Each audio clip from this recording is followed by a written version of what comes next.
Следната програма е овозможена од пријателите и партнерите на Joyce Meyer службите.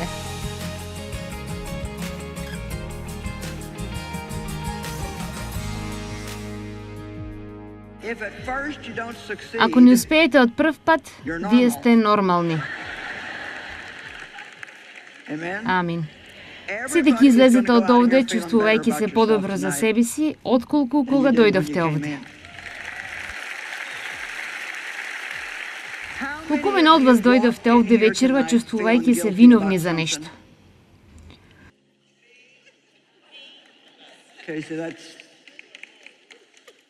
Добро, тоа е подобро отколку 50% од луѓето и најверојатно некои од вас сте преуморни да подигнете рака, така да вие едноставно не го сторивте тоа. А знаете што? Сакам да го запомните ова. Ние не сме изградени за вина. Бог не не создал или не програмирал на таков начин, каде можеме да функционираме правилно со вина. А вината може да има многу лоши реакции дури и на вашето здравје. Всушност, докажано е дека кога луѓето се чувствуваат виновни, тие лачат хормони кои доведуваат до болести.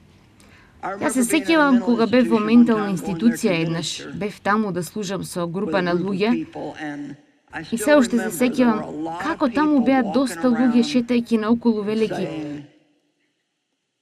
јас сум виновен за се, тоа е целосно моја кривица. Целосно сум виновен.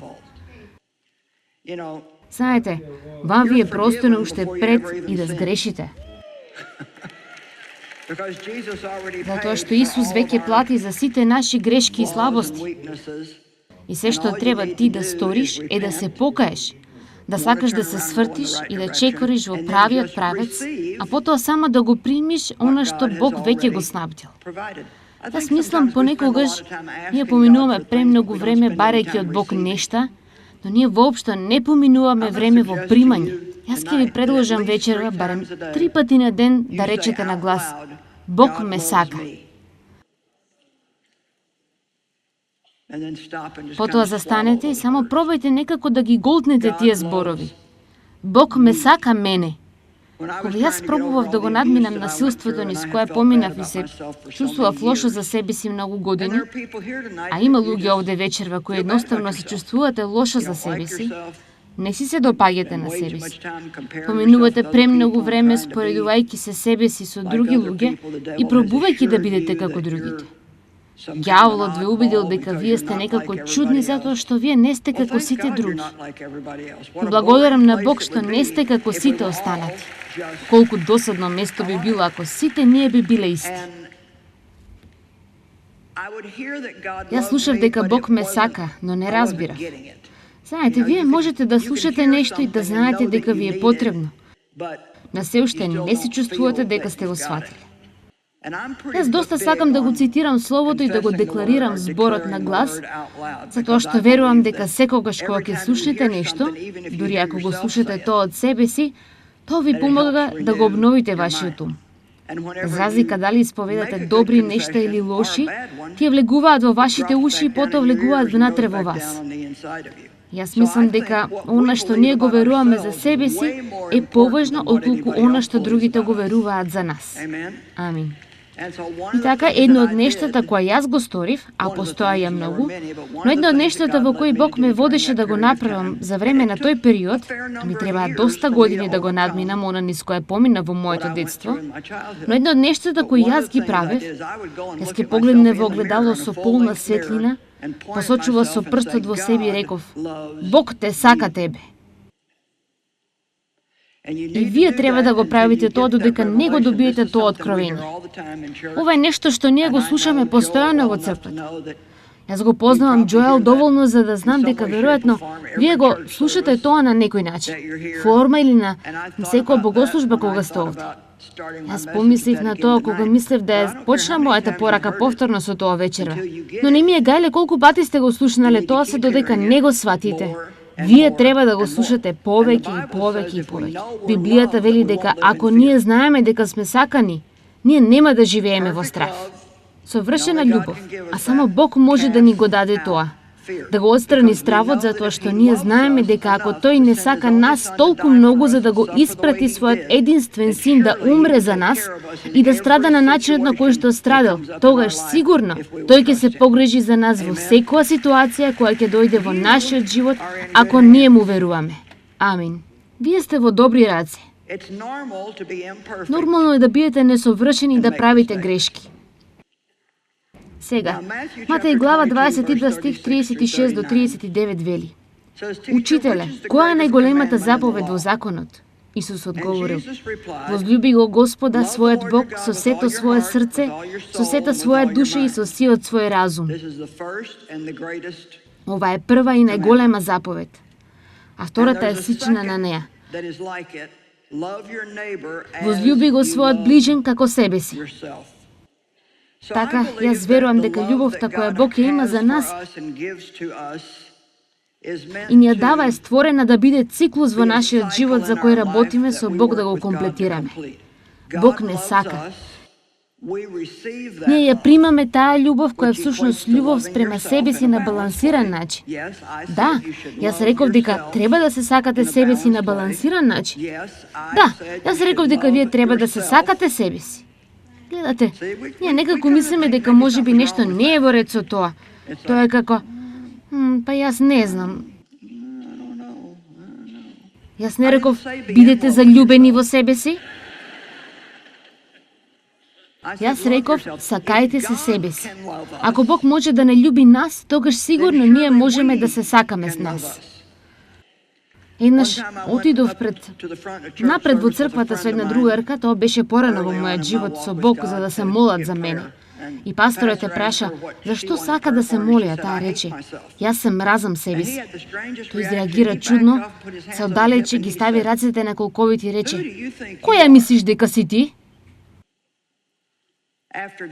Откако Бог го испрати неговиот син да страда и да умре за тебе на начинот како што се случи тоа, и тој сакајќи тебе толку многу безусловно, која се ти да се мразиш себе си? И така, ако навистина погледнеме на тој начин,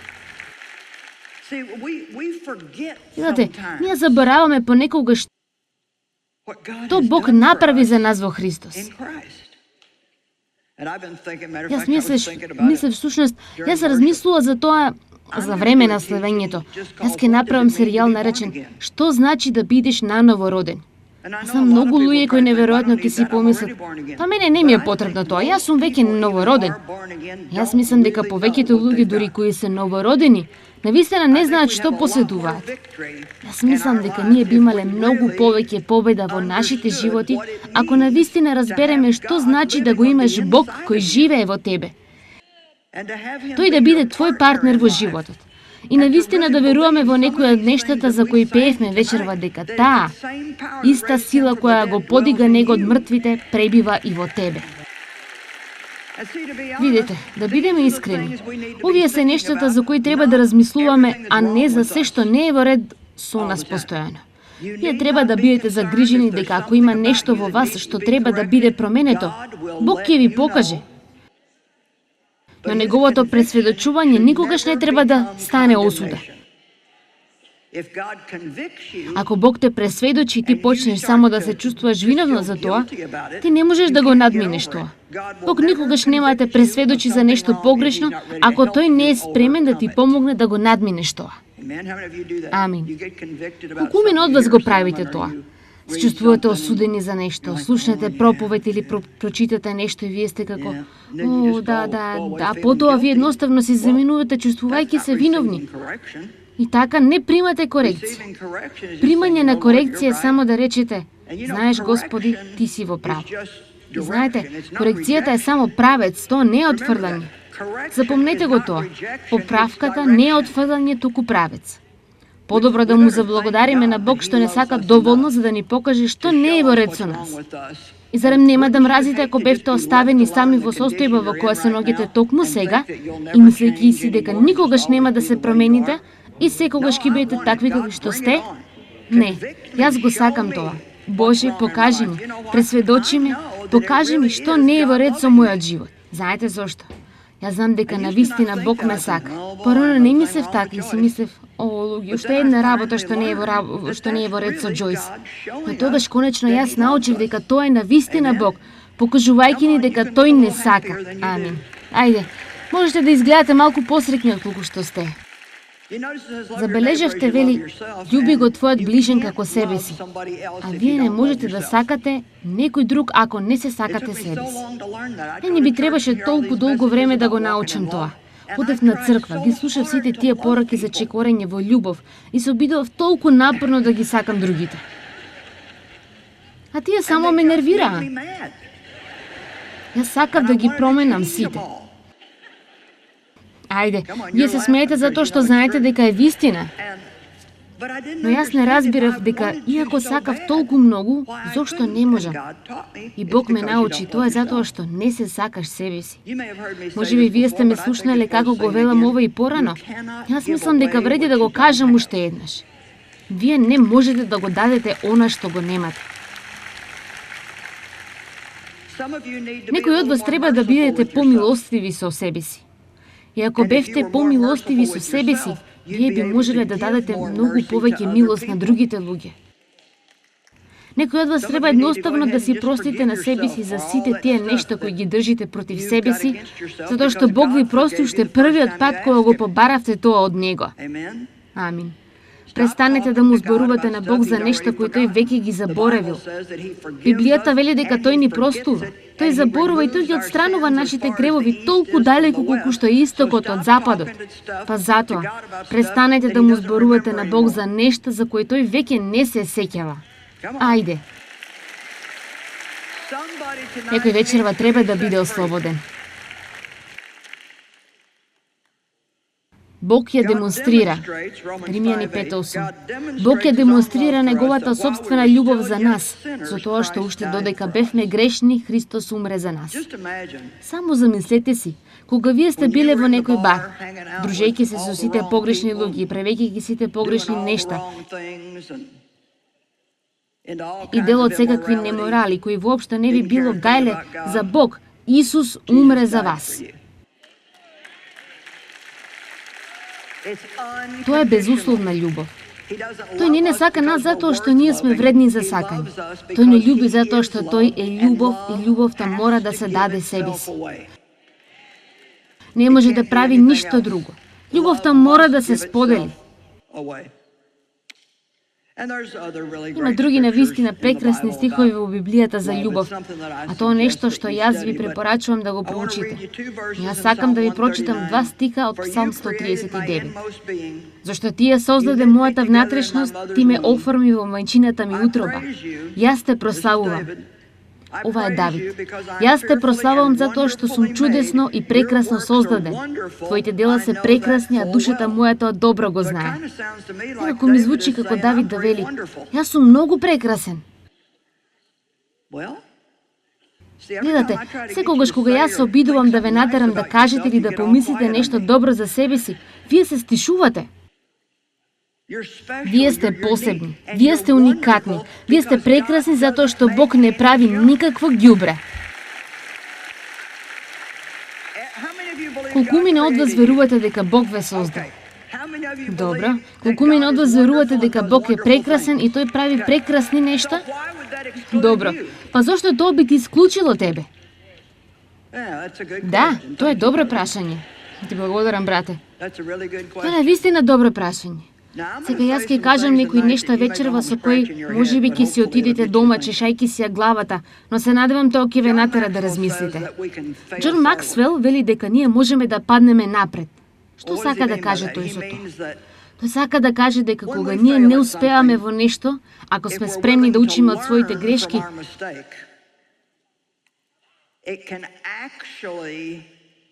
тоа всушност може да ни помогне подоцна по патот во нашиот живот и во нашето чекорање со Бог. Но сега, слушајте го ова. Се додека се чувствувате виновни за неуспехот или грешката, вие не можете да научите ништо од тоа, па затоа ќе продолжите да го правите тоа повторно и повторно. Ќе го кажам ово уште еднаш, затоа што можам да почувствувам дека сакате да го сторам тоа. Добро. Ајде само да кажем, нема да го сторам ова утре, но ајде само да кажеме, вие доаѓате утре и јас поучувам возбудлива порака за устата. И сите овде се пресведочени. Вие се одлучувате. Тоа е, готово. Јас ќе бидам внимателен со моите зборови. Го слушнав тоа, Господи. Да и амин. Но се одите дом и едноставно се чувствувате на вистина виновни за сите нешта кои сте ги кажале и начинот на кој што сте зборувале со луѓето. И така, ако го сторите тоа, таа вина ќе ве задржи од учењето на она што треба да го научите, за да можете да се подобрите преку Божјата благодат и да не го правите тоа повторно. Не слушате ли? Се додека се чувствувате виновни за вашите поранешни грешки, вие не можете да учите од нив. Вие едноставно ќе продолжите да ги повторувате. Можеби уште еднаш и ќе сватиме. Ова е навистина доста длабока вистина. Затоа што видите, ние мислиме дека треба да се чувствуваме виновни. Библијата вели, жалите за вашите гревови. Постои време за жалење, но постои време за да ги оставите и да продолжите. Јас не предлагам да си ги сваќаме гревовите лесно и само да се смееме и зафркаваме за нив. Природно, ако вие го сакате Бог, вие ќе жалите ако чувствувате дека сте направиле нешто што го повредило него. Но можете многу брзо да ја примите Божјата благодат и да му благодарите што ви го покажал тоа. Не е потребно да се чувствувате виновни. Ако се чувствувате така, се додека се чувствувате виновни за вашите грешки, никогаш нема да научите било што од нив и само ќе продолжувате да ги повторувате и да ги правите повторно и повторно. Јас мислам дека вие конечно можеби почнавте да ме слушате. Не слушате ли тамо од позади? Добро. Имам уште една изјава за вас овде која навистина ќе ви ги распрсне вашите религиозни меурчиња. Неуспехот не е конечен и не е фатален. Не се работи за тоа како почнувате, туку како завршувате. Ќе направи разлика во животот. Неуспехот е дел од човечките услови. Ако правите грешки, вие сте нормални. Гледате, јас имав вистински проблем со моите слабости затоа што мојата мајка на некој начин беше со слаба природа. Таа беше плашлива и таа се плашеше од татко ми. Таа знаеше дека тој сексуално ме злоупотребуваше, но таа не направи ништо за да ме заштити. И така, за среќа, јас никогаш не ја презирав мајка. Изгледаше како да имам некакво разбирање за тоа дека таа не можеше да помогне. Но јас мразев слабости. И јас решив дека јас никогаш нема да бидам таква. Дека ќе бидам силна. И ќе застанам против нештата. И така, кога јас го почнав моето чекорање со Бог и тој почна да ми покажува нешта кои јас требаше да му ги предадам нему и да му дозволам да ми помогне да ги надминам. Верувајте, од она ништо се поминав како дете. Јас бев една жена со многу проблеми. Мене ми беше потребна цела можна помош. Но, јас не можев да си дозволам да не успеам, или ако пробав нешто, а тоа не оди, или ако било очигледно дека јас сум верувала дека Бог ми рекол нешто, а на крај испаднало дека тоа не е Бог. Јас не знаев како да не бидам во право. Јас не знаев како да правам грешки. Се сеќавам кога Бог ми рече, а можеби ќе си помислите дека ова звучи чудно, но затоа што јас така мислев, но тој рече: Джојс, дозволено ти е да имаш слабости. Сега видите, прво ќе си помислите, чекај малку сега, не треба да имаш. Ако им го кажеш тоа на луѓето, тие ќе си мислат дека можат да имаат неуредни животи. Не, еве е работата. Ако ти го сакаш Бог, никој не може да те убеди да грешиш намерно. Така, јас можам да застанам овде и да ви дадам некаква слобода која ќе ви помогне да бидете личноста која сакате да бидете. И ви велам дека вие нема да живеете од сега па се до крајот на вашиот живот без никогаш да сгрешите. Извинете.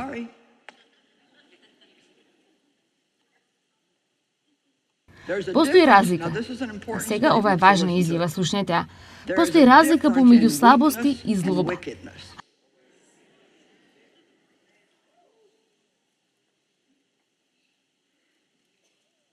Ако имате злобно срце, ти и Бог ќе имате проблем. Но ако имате слабости, токму затоа тој го испрати Исус.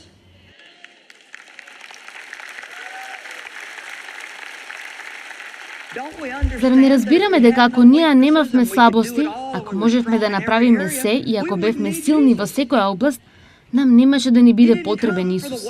Тој не дојде за здравите, тој дојде за болните.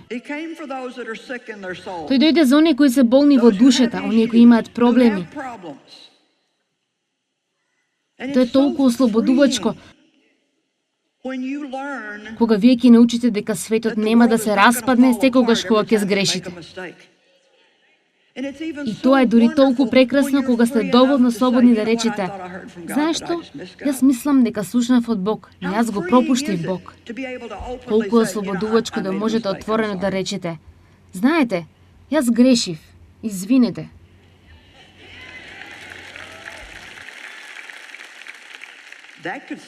Тоа може да спаси некои бракови, ако вие дозволите. Дали знаете колку се прекрасни тие зборови? Наместо двајца да се караат и расправаат и караат секој ден, обидувајќи се да докаже дека е во право. Мојот најстар син Давид беше таков. Многу. Тој рече нешто пред неколку години што јас го повторувам понекогаш, што рече: знаеш што? Да се биде во право е високо преценето нешто. Нема да добиете од тоа толку многу колку што мислите дека ќе добиете. Така едноставно ќе речете: јас не бев во право, извини. Вие се уште не примате толку многу, но... Еве една личност овде ракоплеска малку. Добро, да погледнеме неколку луѓе. Цар Давид изврши прелюба и убиство и сепак Бог рече дека Давид е човек по неговото срце. Сега, како ќе го сватите тоа? Ја почувствував како Бог ми покаже нешто денес и јас мислам, ако можете само да го сватите ова, ако не сватите ништо друго, знам дека ќе ми помогне на мене и се надевам дека ќе ви помогне вам. Знаете зошто Бог можеше да го каже тоа за Давид? Иако Давид имаше таков период во неговиот живот кога навистина